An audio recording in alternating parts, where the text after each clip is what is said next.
Hello, this is Anviti. Welcome to the news with NDTV. It's Friday, April 11th, and coming up in today's episode, another case of misogyny against victims of assault in an Allahabad High Court ruling.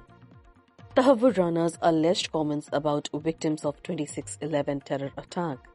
How a nosepin helped track a husband accused of killing wife, and China's unprecedented 125% tariff on US in a tit-for-tat trade war.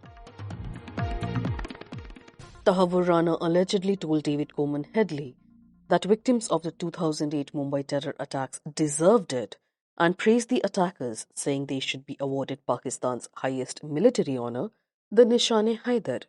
Remember, over 170 people were killed in these attacks, almost everyone innocent civilians and some police personnel.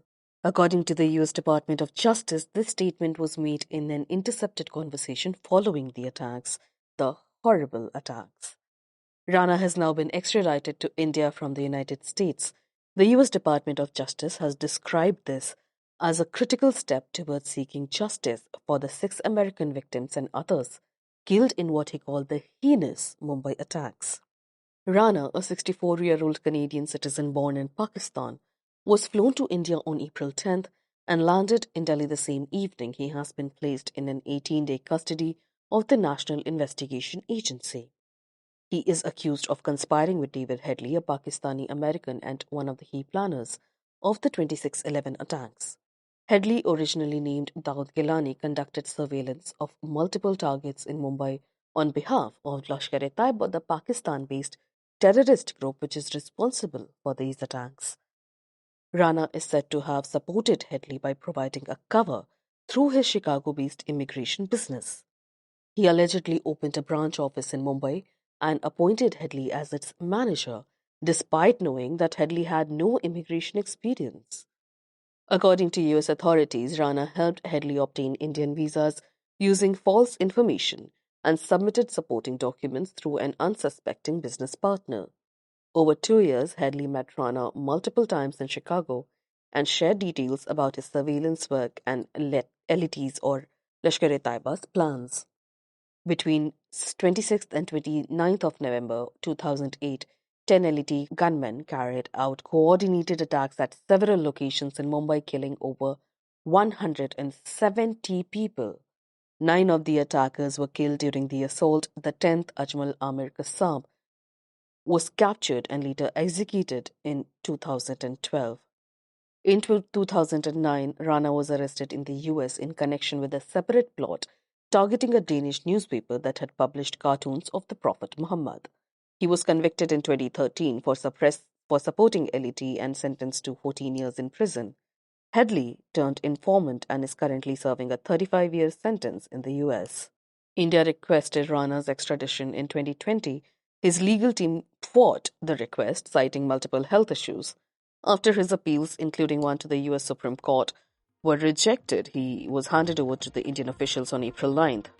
Photos released by US Department of Justice have shown the moment of transfer.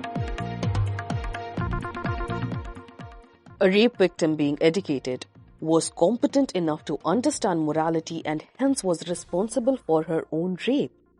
These are the absolutely inhumane comments by Allahabad High Court during bail hearing of alleged rapists.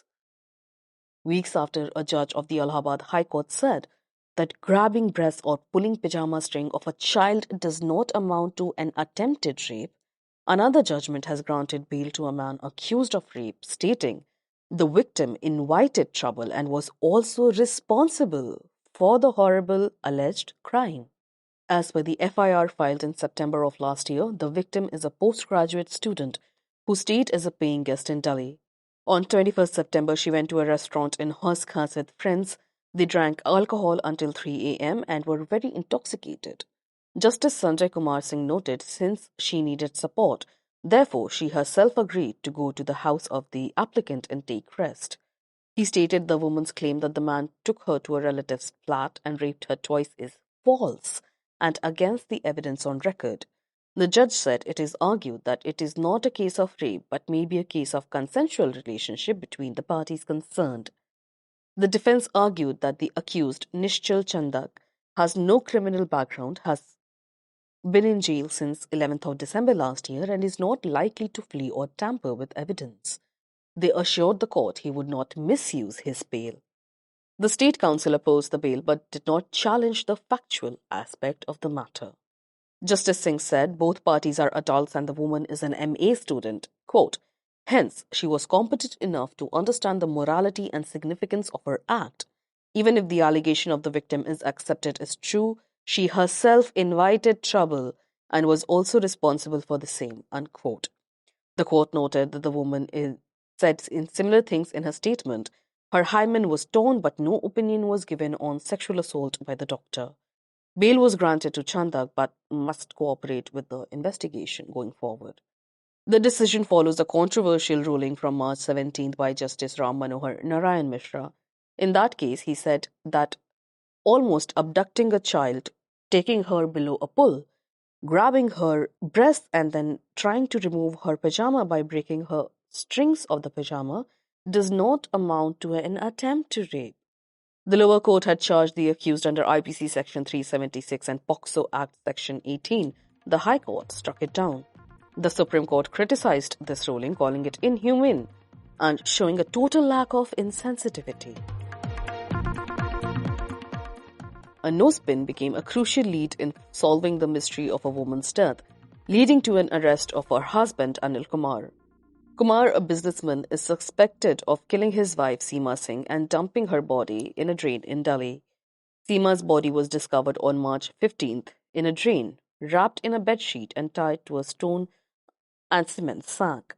The police used a nosepin found with the body to help identify her. The jewelry led them to a store in South Delhi where they found a purchase record in Anil Kumar's name. The woman was identified as Seema Singh, aged 47. The police contacted Kumar, who confirmed that Seema was his wife. When asked about her whereabouts, he claimed she had gone to Vrindavan without her phone, and it clearly raised suspicion for the police. The police then contacted Kumar's office in Dwarka and found his mother-in-law's number in a diary. Upon reaching out to Seema's family, her sister, Babita, informed them that they hadn't heard from her since March 11th. The family expressed concern, and Kumar had told them Seema was in Jaipur and was not willing to speak to them. Despite the family's worries, Kumar repeatedly assured them that Seema would talk to them once she felt better. The family considered going to the police, but Kumar's reassurances kept them waiting. On April 1st, however, Seema's family was called in to identify a body. They confirmed it was Seema, and the following day, her elder son also recognized the body. The postmortem revealed that Seema had been strangled to death.